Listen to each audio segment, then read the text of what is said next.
Hello friends, कैसे हैं आप सब लोग। आशा करती हूँ आप सभी लोग बहुत अच्छे होंगे और अपना ख्याल बहुत अच्छे से रख रहे होंगे। फ्रेंड्स, हमने 3 थ्योरीज जो इम्पॉर्टेंट थी हमारी DSSB के लिए भी और साथ ही साथ CTET के लिए भी, वो हमने कंप्लीट कर ली थी।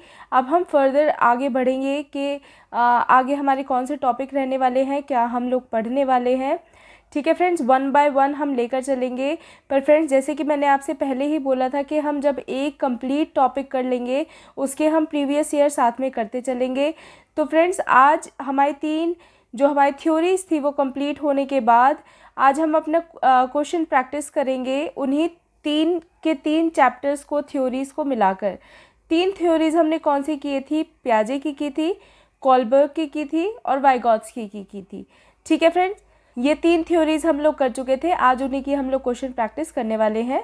देन फिर अब हमारे DSSB और CTET कंबाइंड वीडियोस आ रही हैं फ्रेंड्स। ऐसा जो अगर कोई सेपरेट वीडियो मेरे को बनानी होती है मैं उसकी सेपरेट बना देती हूँ, जो कंबाइन आती है उसके ऊपर मैं अपना थंबनेल में आपको लिख कर दे देती हूँ कि कौन सी चीज़ आपकी, कौन सी वीडियो आपकी DSSB CTET दोनों के लिए ही बेनिफिशियल है और आएगा ही, इनमें से पूछा जाता है। ठीक है फ्रेंड्स, तो चलिए आइए शुरू करते हैं। फर्स्ट हमारे क्या क्वेश्चन है जो कि आया था CTET जनवरी में 2011 में। ठीक है जी, चिल्ड्रन एक्टिवली कंस्ट्रक्ट। देखिए, सबसे पहली बात तो मैं आपसे ये कहना चाहूँगी कि जो CTET का जो पैटर्न है ना, और DSSB ज़्यादातर क्या करता है, क्वेश्चन की लैंग्वेज चेंज कर देता है। क्वेश्चन वही होता है बट लैंग्वेज चेंज कर देता है ताकि आपको कन्फ्यूजन क्रिएट कर सके। ठीक है फ्रेंड्स, और यहीं पर अगर मैं बात करूं CTET की, तो CTET में देखा गया है, ऑब्जर्व किया गया है कि 3 से 4 क्वेश्चन आपके रिपीट हो जाते हैं हर बारी। ठीक है, तो एज इट इज़ आपको ऑप्शन भी वही, क्वेश्चन भी वही ऐसा देखने के लिए मिलता है। और अब की बार भी जो आपका नया CTET होता है उसमें भी आपको सेम क्वेश्चन रिपीट हो जाते हैं। ठीक है, वही सारे ऑप्शन, वही क्वेश्चन, तो इसमें कोई घबराने वाली बात नहीं है। और फ्रेंड्स, जब हमें क्लियर करने की बात आती है, जब हमारे पासिंग मार्क्स की बात आती है, जब हमें कोई भी एग्ज़ाम क्लियर करना होता है, तो आप लोग जानते हैं कि एक एक पॉइंट भी, एक एक मार्क भी कितना ज़्यादा इंपॉर्टेंट होता है। तो हमें सारे ही जितने भी क्वेश्चन है बहुत अच्छे से करके चलने हैं। और फ्रेंड्स, साथ ही साथ मैं यहाँ पर आपको बता दूँ कि अगर आपने वो 3 थ्योरीज नहीं देखी है तो जाकर पहले ज़रूर देखिएगा। बहुत मेहनत की है उन वीडियोज़ पे, खुद अपने आप मैंने PDF बनाए हैं और आपको बहुत फ्रूटफुल नॉलेज वहाँ से मिलने वाली है। तो चलिए आइए फ्रेंड्स शुरू करते हैं। सबसे पहला जो हमारा क्वेश्चन है वो कह रहा है, children actively construct their understanding on the world is a statement attribute to. देखिए, ये एक स्टेटमेंट है, ये किसी साइकोलॉजिस्ट ने दी थी। ठीक है, ये किसी साइकोलॉजिस्ट ने दी थी, वही आपसे पूछा जा रहा है। हिंदी वाले भी आप पढ़ लीजिए। बच्चे सक्रिय रूप से दुनिया के बारे में अपनी समझ का निर्माण करते हैं। एक कथन है जिसके लिए जिम्मेदार ठहराया गया है किसको? प्याजे को, पैवलोव को, कोलबर्ग को या स्किनर को? देखिए, आप जानते हैं कि पैवलोव और स्किनर की अभी तक हमने बात की ही नहीं है, बाकी हमारे बच्चे कोलबर्ग और प्याजे। अब प्याजे ही ऐसे इंसान हैं जिन्होंने बोला था कि भाई बच्चे अपने ज्ञान के निर्माता खुद ही होते हैं। ठीक है, खुद ही निर्माण करते हैं, अपने ज्ञान को खुद ही कंस्ट्रक्ट करते हैं। वो अपनी नॉलेज वर्ल्ड के बारे में, समाज के बारे में खुद कंस्ट्रक्ट करते हैं। वो एक्टिव कंस्ट्रक्टर होते हैं। ठीक है, एक्टिव कंस्ट्रक्टर होते हैं। तो इसका सही आंसर है प्याजे। ठीक है जी, आगे चलते हैं। अकॉर्डिंग टू प्याजे, at which of the following stages does a child begin to think logically? Child think logically, एक तो ये लाइन हो गई। अब यहीं पर ही अंतर आ जाता है जब इसमें एक वर्ड ऐड हो जाता है बिगिन। सोचना शुरू करता है और सोचता है, इन दोनों बातों में डिफरेंस है। ठीक है, अब क्वेश्चन में बोला है कि बच्चा लॉजिकली सोचना शुरू कब करता है, बिगिन शुरू कब करता है। ठीक है, वही आपको बताना है। CTET 2011 में आया हुआ ये क्वेश्चन है। हिंदी वाले पढ़ लीजिए। प्याजे के अनुसार निम्नलिखित में से किस अवस्था में बच्चा अमूर्त पूर्वसर्गों के बारे में तार्किक रूप से सोचना शुरू करता है? देखिए, एब्स्ट्रैक्ट प्रपोजिशंस भी इसमें बोला गया है। ठीक है, तो मतलब कि अगर लॉजिकल की बात आ जाए, तो मैंने आपको वीडियो में खासकर बताया हुआ था कि जब अगर लॉजिक की बात अगर कोई आपसे करने लगे, ठीक है, किसी भी क्वेश्चन में अगर आपसे कोई लॉजिक की बात करने लगे और उसने अभी लॉजिक लगाना शुरू ही किया है, देखिए, और उसने ये भी बोला है कि एब्स्ट्रैक्ट चीज़ों में वो अपना दिमाग लगा रहा है, मतलब कि जो चीज़ें अमूर्त है। देखिए, सेंसरी मोटर स्टेज तो नहीं होगा, जन्म से लेकर 2 वर्ष तक तो बच्चा इतना गहराई से नहीं सोच सकता कि जो सामान, जो चीज़ उसके सामने नहीं है, आंखों से देख नहीं पा रहा है, उसके बारे में सोच सके। उसी को ही तो कहेंगे ना अमूर्त चीज़, एब्स्ट्रैक्ट चीज़, ठीक है, जो हमारी कल्पनाओं में हो, ठीक है, तो उसके बारे में तो वो नहीं सोच सकता ना। इसके बाद की, अगर आपको स्टेजेस पे ध्यान नहीं है, एज पे ध्यान दीजिएगा, ठीक है। इसके बाद आपकी जो स्टेज है वो है प्री ऑपरेशनल स्टेज, ऑप्शन 4, पूर्व संचालन चरण। देखिए 2 से 7 साल तक, 2 से लेकर 7 साल तक, तो जी नहीं, यहाँ पर भी बच्चा सोचना नहीं शुरू करता है। आपका सही आंसर है कॉन्क्रीट ऑपरेशनल, ठीक है, कॉन्क्रीट ऑपरेशनल, जिसको हम लोग बोलते हैं हिंदी में भी कॉन्क्रीट परिचालन चरण।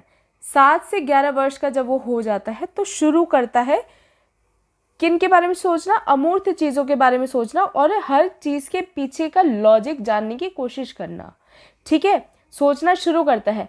अगर आपसे ये पूछा जाता है कि वो सोचता है, अमूर्त चीज़ों के बारे में लॉजिक ढूंढता है, परिपक्व हो जाता है ढूंढने के, ठीक है, सामर्थ्य रखता है, पूरी तरीके से सोचने लग जाता है, तो फिर आपका जो ऑप्शन है वो सेकंड वाला सही हो जाता है, जिसको हम बोलते हैं फॉर्मल ऑपरेशनल स्टेज, ठीक है जी। बट बिगिन कब से करता है?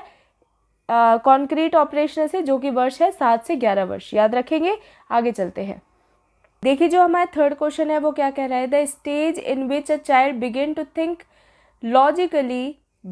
Think logically about object and event is known as. Hindi वाले पढ़ लीजिए, वह अवस्था जिसमें बच्चा वस्तुओं और घटनाओं के बारे में तार्किक रूप से सोचना शुरू करता है, वो स्टेज कहलाती है क्या? इसका आंसर आप लोग मुझे कमेंट सेक्शन में देंगे, ठीक है जी। आगे चलते हैं, 4 distinct stages of children intellectual development are identified. देखिए जी, साफ साफ बोला गया है कि 4 बच्चे की बौद्धिक विकास की 4 अलग अलग अवस्थाओं की पहचान किसके द्वारा दी जाती है? Intellectual development are identified by, मतलब कि 4 स्टेजेस की बात कौन से ऐसे साइकोलॉजिस्ट थे जिन्होंने की थी अपनी थ्योरी में, ठीक है जी। अगर आपको याद हो, अभी देखिए स्किनर और ये इरेक्सन और स्किनर तो हमने पढ़ा ही नहीं है, बाकी बचे हमारे कोहलबर्ग और हमारे प्याजे। देखिए जो हमारे कोहलबर्ग थे उन्होंने 6 स्टेजेस की बात की थी। कितने स्टेजेस की बात की थी? 6 स्टेजेस थी, ठीक है। अगर हम 4 की बात करें तो 4 स्टेजेस आपको पता है, ठीक है, वो बात की थी प्याजे साहब ने, ठीक है। किसने बात की थी? प्याजे साहब ने। कौन कौन सी स्टेज दी थी इन्होंने? देखिए ज़्यादा देखने की ज़रूरत नहीं है, ये रही, सेंसरी मोटर स्टेज दी थी, formal operational stage, pre operational, concrete operational stage, ठीक है जी। तो फ्रेंड्स बढ़ते हैं अपने क्वेश्चन 5 की तरफ। ये देख लीजिए क्वेश्चन क्या कह रहा है, Vygotsky emphasized the significance of the role played by which of the following factor in the learning of children. देखिए क्या कहना चाह रहा है, हिंदी में भी पढ़ लीजिए, फिर समझाती हूँ। वाइगोत्स्की ने बच्चों के सीखने में निम्नलिखित में से किस कारक द्वारा निभाई गई भूमिका के महत्व पर जोर दिया है? सीटेट जनवरी 2012 का क्वेश्चन है ये। देखिए एक ह्यूमन का ना एक डेवलपमेंटल एरिया है, ह्यूमन का मतलब कि एक मानव का एक विकास वाला एरिया है, डेवलपमेंटल एरिया है। तो वो पूछा गया है कि महत्व ज़्यादा किसे दिया गया है, कौन सा ऐसा विकास का आपका क्षेत्र है जिसको सबसे ज़्यादा महत्व दिया है, किसने? वाइगोत्स्की साहब ने। देखिए अगर आपको पता होगा वाइगोत्स्की साहब की थ्योरी का ही नाम क्या था तो आप इसका आंसर जो बहुत अच्छे से दे पाएंगे। देखिए हेरिडिटी था क्या उनके थ्योरी के नाम में? नहीं। मॉरल था? नहीं। फिजिकल था? नहीं। देखिए उनकी जो थ्योरी थी वो थी सोशियो कल्चरल थ्योरी, ठीक है जी। तो सोशल मतलब कि सामाजिक एक जो हमारा डेवलपमेंटल एरिया है उस पर ज़्यादा ध्यान दिया था वाइगोत्स्की साहब ने, भूलिएगा नहीं। आगे चलते हैं, अकॉर्डिंग टू प्याजे। अब देखिए प्याजे कि जब ये अकॉर्डिंग आ जाए ना, अकॉर्डिंग जब भी आपके दिमाग में आ जाए ये सोचिएगा कि अब प्याजे की थ्योरी हमारे सामने होनी चाहिए, प्याजे के बारे में हमारे सामने होना चाहिए बस, ठीक है। उसी के हिसाब से आपको सीखना है, उसी के हिसाब से आपको एग्जामिनेशन में करके आना है, ठीक है जी। According to प्याजे stages of cognitive development, according to प्याजे stages of cognitive development, the sensory motor stage is associated, yes associated with. देखिए आपसे पूछा जा रहा है कि प्याजे साहब की जो स्टेज है, कॉग्निटिव डेवलपमेंट की जो स्टेज है, जो उन्होंने चरण दिए थे, उसमें एक स्टेज का नाम है सेंसरी मोटर स्टेज, ठीक है, सेंसरी मोटर स्टेज। अब आपसे पूछा जा रहा है कि वो किससे जुड़ा हुआ है, एसोसिएटेड है, ठीक है जी। आगे चलते हैं, ऑप्शन पढ़ते हैं वन बाय वन। सबसे पहला ऑप्शन है कंसर्न विद सोशल इश्यूज, नहीं जी। सामाजिक मुद्दों के बारे में, नहीं। देखिए अगर आपको पता हो सेंसरी मोटर स्टेज की, अगर सिर्फ आपको एज ही पता हो तो 0 से लेकर 2, मतलब कि बर्थ से लेकर 2 साल तक सेंसरी मोटर स्टेज होती है, जब बच्चा अपने सारे सेंसेस का यूज़ करके, हमारे 5 सेंस होते हैं, इंद्रियां होती हैं, 5 सेंसेस का यूज़ करके वो कैसे अपनी नॉलेज गेन करता है, वो प्याजे साहब ने बताया है इसमें। ये स्टेज चलती है बर्थ से लेकर 2 साल तक। अब इसकी देखिए फर्स्ट ऑप्शन है अबाउट सोशल इश्यूज, सामाजिक मुद्दों के बारे में चिंता, नहीं जी, ऑप्शन ही गलत है। दूसरा है imitation, memory and mental representation, नकल, स्मृति और मानसिक प्रतिनिधित्व। देखिए जी हाँ, बच्चे क्या करते हैं, नकल करते हैं, याद करने की कोशिश करते हैं, और मेंटल, अपना जो उनका मानसिक जो अभी स्तर है, ठीक है, उसके हिसाब से रिप्रेजेंट करने की कोशिश करते हैं, मतलब बताने की कोशिश करते हैं, जताने की कोशिश करते हैं, कुछ करने की कोशिश करते हैं, तो एक तरीके से रिप्रेजेंटेशन दे रहे हैं, ठीक है। तो ये हम कंसीडर कर लेते हैं, बट आपको एग्जामिनेशन में भी सारी ही क्या करनी है, ऑप्शंस पढ़ के आने हैं। Ability to solve problem in logical fashion, देखिए लॉजिकल फैशन में तो कर ही नहीं सकता है जब बच्चे की उम्र ही 0 से लेकर 2 साल तक है।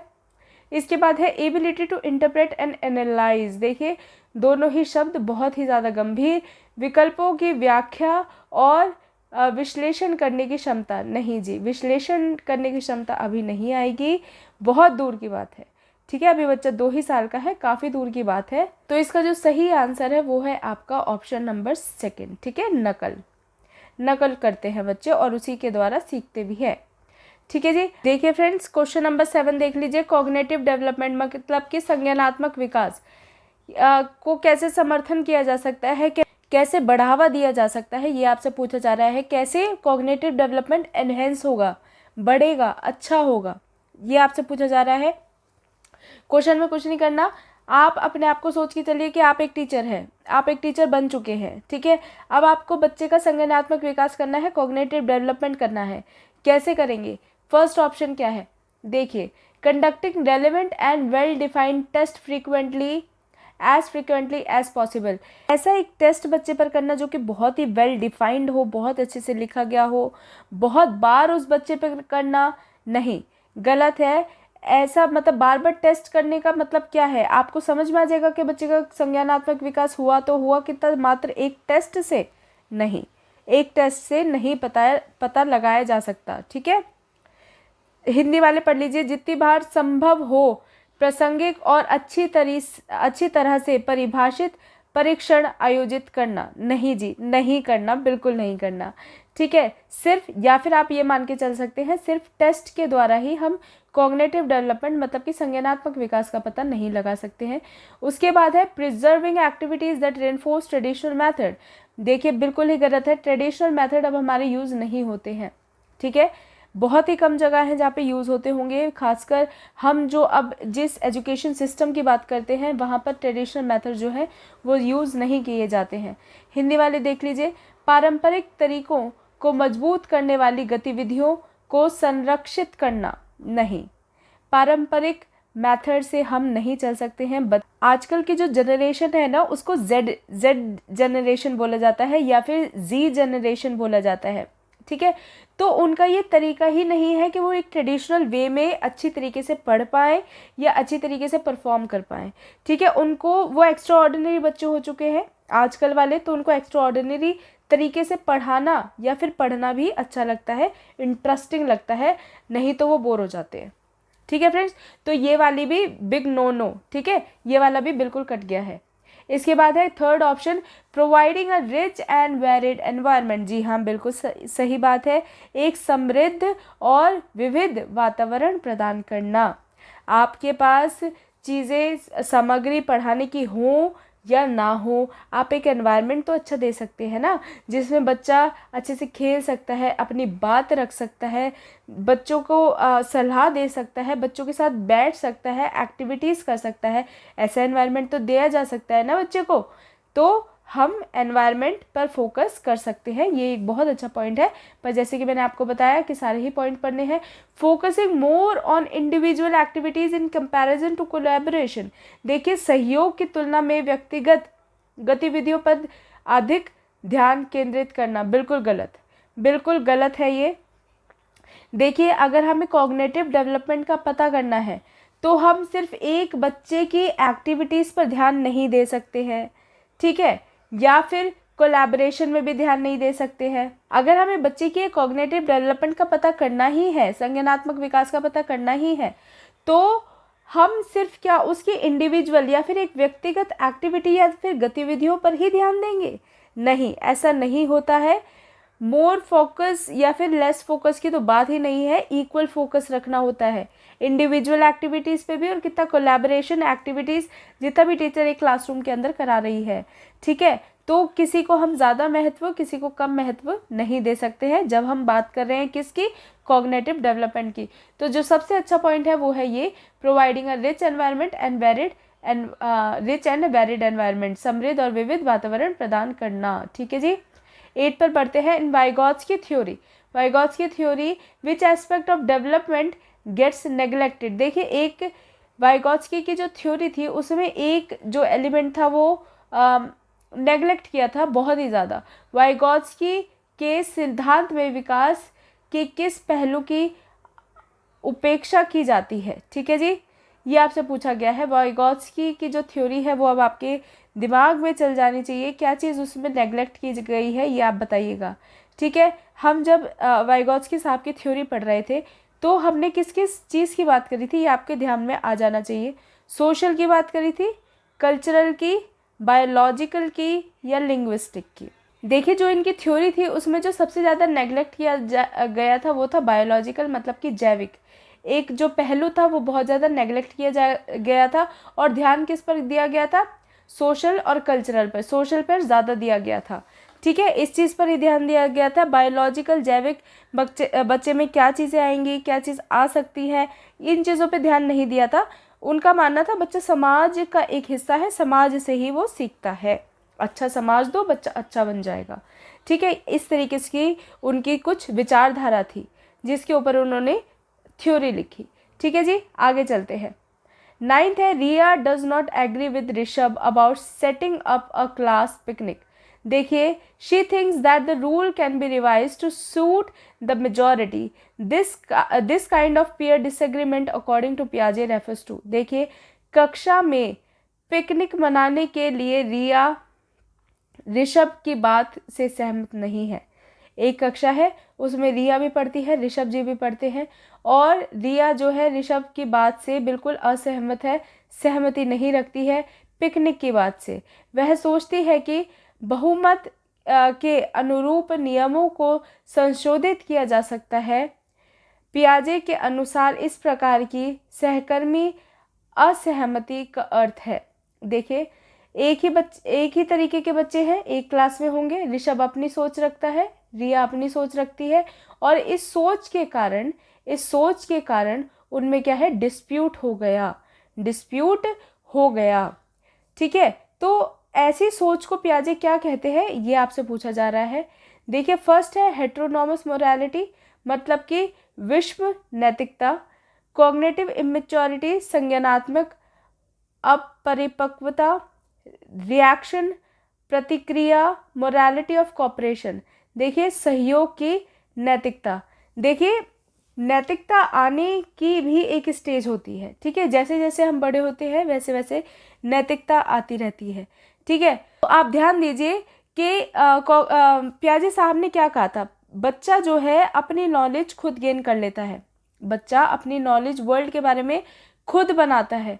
ठीक है, अब इसमें क्या है, एक ऋषभ है, रिया है, वो आपस में कॉपरेशन नहीं हो पा रहा है उनका, ठीक है, सहयोग नहीं हो पा रहा है, आपस में उनकी एक सहमति नहीं हो पा रही है। तो किस चीज़ की कमी है उनमें, किस चीज़ की कमी है, कॉन्फ्लिक्ट या फिर बात है तो बात है किसकी, ये पूछा जा रहा है। देखिए ऑप्शन 4 इसका करेक्ट आंसर है, मोरालिटी ऑफ कॉपरेशन अभी उनमें नहीं आया है, इस चीज़ की उनमें ज़रूरत है। इसी चीज़ को प्याजे साहब ने मोरालिटी ऑफ कॉपरेशन बोला है। जब बच्चे कॉपरेट करते हैं, एक दूसरे का सहयोग करते हैं, तो आपस में अपनी नॉलेज जो है वो खुद अपने नॉलेज का निर्माण करते हैं, अपने ज्ञान का निर्माण करते हैं, ये बताया जा रहा है इसमें।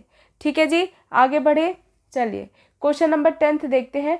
विच of the following stage are involve when infant think with their eyes. देखिए इन्फेंट यहाँ पे लिखा हुआ है, इन्फेंट का मतलब होता है शिशु, मतलब कि छोटा सा बच्चा, ठीक है, छोटा सा बच्चा। थिंक सोचता है, with their eyes years hands, देखिए अपने हाथों को देखेगा सोचेगा, ईयर से सुनेगा सोचेगा, हैंड से कुछ छुएगा तो सोचेगा। ठीक है, ये कौन सी स्टेज है, ये कौन सी स्टेज के बारे में आपको बता रहा है, जब बच्चा अपने सेंस से, आइज से, ईयर से, हैंड से सोचना शुरू करता है। ठीक है, सोचने का उसका एक बीज रखा जाता है सोचने का, ये मान लीजिए उसकी पहली स्टेज है ये। ठीक है, तो ये मैं आपको बता देती हूँ कि ये प्याजे साहब की थ्योरी में से है। ठीक है, ये प्याजे साहब की थ्योरी में से है। अब आपको बताना है कि स्टेज कौन सी है। ठीक है, concrete operational, pre operational, sensory motor stage, formal operational stage, answer दीजिएगा। ठीक है, आगे बढ़ते हैं। The teacher notice that Pushpa cannot solve a problem on their own. देखिए एक टीचर ने नोटिस किया कि एक लड़की है पुष्पा, वो अपने आप जो है प्रॉब्लम को सॉल्व नहीं कर पा रही है। However she does so in presence of adult और पीयर गाइडेंस।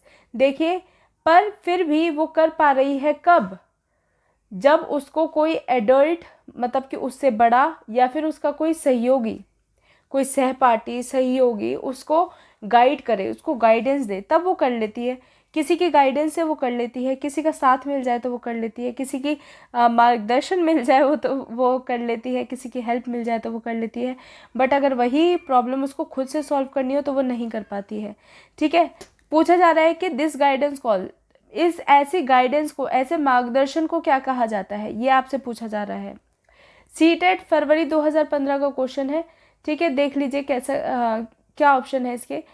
लिटरलाइजेशन, ठीक है, लिटरलाइजेशन, पाक्षरवीकरण, सॉरी अगर मैंने हिंदी में थोड़ी सी गड़बड़ कर दी हो तो, मेरी हिंदी बहुत वीक है।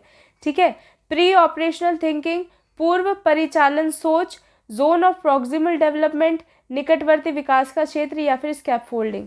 देखिए मुझे लगता है कि इसका आंसर, अगर आपने मेरी पहली वीडियो देखी है तो आप ज़रूर दे पाएंगे। इसका जो सही आंसर है वो है स्कैफोल्डिंग। स्कैफोल्डिंग क्या होती है, मचान क्या होता है, स्कैफोल्डिंग का मतलब होता है टेम्परेरी हेल्प कर देना। ठीक है, टेम्परेरी गाइड कर देना जब तक वो अपने प्रॉक्सिमल डेवलपमेंट में ना पहुंच जाए। ठीक है, जोन ऑफ एक्चुअल डेवलपमेंट में ना पहुंच जाए, जोन ऑफ प्रॉक्सिमल डेवलपमेंट में ना पहुंच जाए। स्कैफोल्डिंग एक वर्ड है, इसे याद रखिएगा कि ये एक तरीके की हेल्प है जो कि टेम्परेरी बेस पे दी जाती है। किसके द्वारा, इसके द्वारा, MKO के द्वारा, मोर नॉलेजेबल अदर। ठीक है, आपसे कोई बड़ा हो, आपका कोई गाइडेंस आपको कोई कर रहा हो, आपको कोई गाइड कर रहा हो, आपका कोई पीयर हो, आपका कोई सहपाठी हो जो आपसे उस चीज़ में अच्छा है, बेहतर है, वो आपको गाइड कर रहा है, तो उस चीज़ को क्या कहा जाएगा, उस चीज़ को स्कैफोल्डिंग कहा जाएगा। देखिए इन्होंने साफ बोला है कि ऐसी चीज़ों को हम लोग क्या बोलते हैं, स्कैफोल्डिंग बोलते हैं। इन्होंने हेल्प का नाम नहीं दिया, इन्होंने क्या वर्ड दिया है, स्कैफोल्डिंग। इसका मतलब होता है टेम्परेरी हेल्प करना किसी एक इंसान को। ठीक है, कब तक हेल्प करना, कब तक हेल्प करते रहना, जब तक हेल्प करते रहना जब तक वो अपने आप वो काम ना करने लग जाए। ठीक है जी, तो इसको क्या बोलते हैं, स्कैफोल्डिंग। आंसर आप समझ गए होंगे क्योंकि साफ साफ क्वेश्चन में जैसे कि बोला था कि जो पुष्पा है वो खुद काम नहीं कर पा रही है, बट अगर उसको एडल्ट, कोई भी बड़ा या फिर पीयर गाइडेंस उसको, या फिर उसके कोई सहपाठियों की अगर कोई गाइडेंस मिल जाती है उसके बाद वो काम कर लेती है।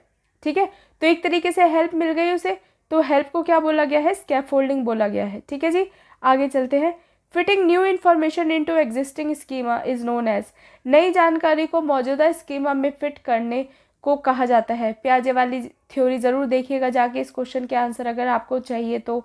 ठीक है, फिर भी मैं बता देती हूँ। सबसे पहले तो आपको यही पता होना चाहिए कि स्कीमा क्या होते हैं। स्कीमा हमारे अंदर, हमारे ब्रेन के अंदर बिल्डिंग, एक तरीके की बिल्डिंग होती है जो कि नॉलेज के ब्लॉक्स होते हैं।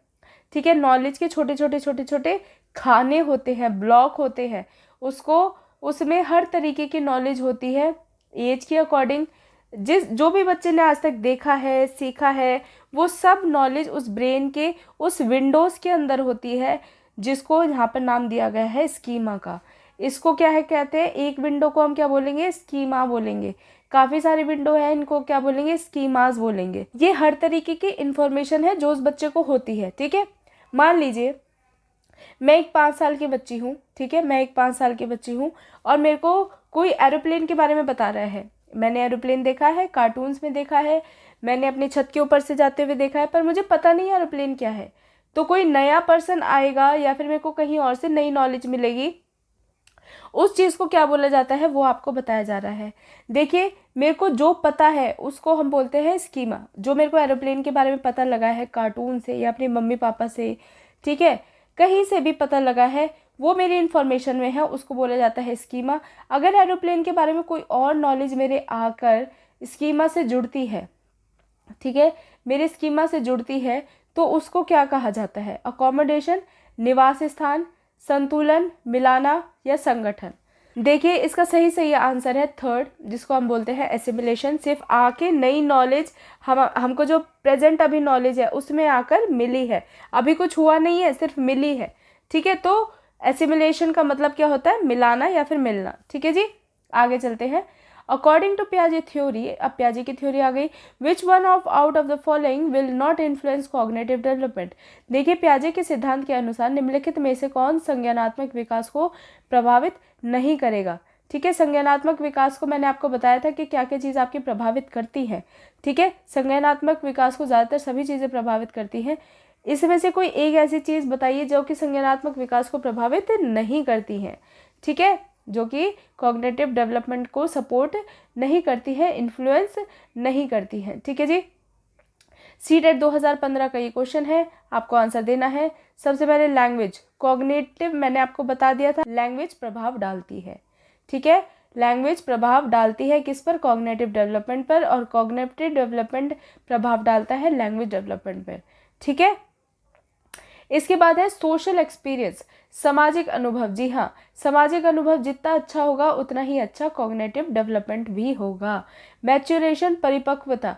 जी हाँ, ये तो होता ही है, जितनी अच्छी आपकी मैच्योरेशन होगी उतना ही आपका, जैसे जैसे आपकी मैच्योरेशन बढ़ेगी वैसे वैसे आपके कॉग्निटिव डेवलपमेंट मतलब कि संज्ञानात्मक विकास भी बढ़ेगा।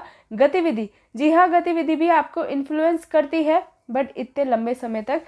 तो फ्रेंड्स, इसका जो आपको आंसर देखने के लिए मिलेगा वो मिलेगा गतिविधि। पर मुझे लगता है कि जितनी भी गतिविधियाँ होती हैं वो हमारे कॉग्निटिव डेवलपमेंट को भी कहीं ना कहीं सहायक होती है। ठीक है, संज्ञानात्मक विकास के लिए सहायक होती है। तो अगर आपको आंसर कहीं पे देखने के लिए मिलेगा तो या तो मैच्योरेशन मिलेगा या एक्टिविटी मिलेगा। बट अगर मैं अब आपको कोई एक सही आंसर देना चाहूँ तो मैं बोलूँगी कि ये चारों ही चीज़ें हमारे कॉग्निटिव डेवलपमेंट मतलब कि संज्ञानात्मक विकास को प्रभावित करती हैं। ठीक है, ये चारों ही चीज़ें बिल्कुल ठीक है, इन चारों ही चीज़ों से हमारा संज्ञानात्मक विकास प्रभावित होगा। ठीक है जी, आगे चलते हैं। In Lawrence Kohlberg theory which level signifies the absence of morality in the true sense. Hindi वाले देखिए, लॉरेंस कॉलबर्ग के सिद्धांत में कौन सा स्तर सही अर्थों में नैतिकता की अनुपस्थिति को दर्शाता है। देखिए, नैतिकता कौन से स्टेज में नहीं होती है। ठीक है, कॉलबर्ग ने ऐसे ही आपको स्टेजेस दी थी। ठीक है, लेवल 1, लेवल 2, लेवल 3 ऐसे करके स्टेजेस दी थी। तो देखिए, जो लेवल 1 थी उसमें मोरालिटी बिल्कुल ही नहीं हम मान सकते कि बच्चे में एक मोरालिटी आ जाती है तब तक, क्योंकि ये मान लीजिए कि 5 साल से नीचे नीचे बच्चों का लेवल होता है। ठीक है, 5 साल से नीचे नीचे बच्चों तक के लिए ये लेवल होता है।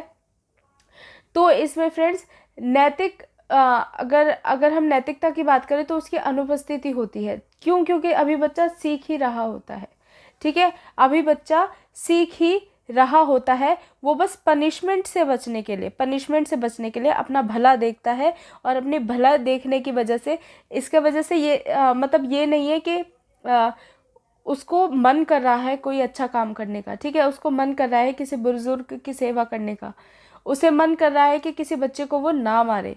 वो सिर्फ इस वजह से काम करता है कि मेरे को इसका रिवॉर्ड मिलेगा अपने माता पिता के द्वारा या फिर मेरे सहयोगी द्वारा, ठीक है, जो मेरे केयर गिवर्स हैं उनके द्वारा मेरे को सराहाया जाएगा, मेरे को पनिशमेंट नहीं मिलेगी। तो इस चीज़ को मोरालिटी से जोड़ के नहीं देखा जा सकता। ये बच्चे में एक बचपना होता है, नैतिकता उसमें बाद में आनी शुरू होती है। जी हाँ, ये नींव रखती है, ये जो एज है ये नींव रखती है, बट इसमें उसमें नैतिकता या फिर मोरालिटी नहीं आ जाती है। वो बस अपने बारे में सोचता है, मेरे माँ बाप को कैसा लगेगा उसके बारे में सोचता है, अपने आप को कैसे बचाया जा सके और दूसरों की आंखों में मतलब अपने आप को कैसे अच्छा दिखाया जा सके, बस वही वो सोचता है। तो फ्रेंड्स, इस वजह से लेवल फर्स्ट एक ऐसी है जिसमें बिल्कुल ही मोरालिटी की अनुपस्थिति होती है, ठीक है फ्रेंड्स। आशा करती हूँ आपको जो ये वीडियो है ये बहुत पसंद आई होगी। अगर पसंद आई है तो इस वीडियो को लाइक कर दीजिए और हमारे चैनल को सब्सक्राइब कर दीजिए, और आप जो भी मैंने क्वेश्चंस इसमें छोड़े हैं आप उसका जो आंसर है वो कमेंट बॉक्स में ज़रूर दीजिएगा। और ऐसे ही आने वाले वीडियोस देखने के लिए आप हमारे चैनल को सब्सक्राइब कर सकते हैं। मिलती हूँ फ्रेंड्स आपसे नई वीडियो में, तब तक के लिए friends take care and friends do remember dream it achieve it. Bye bye.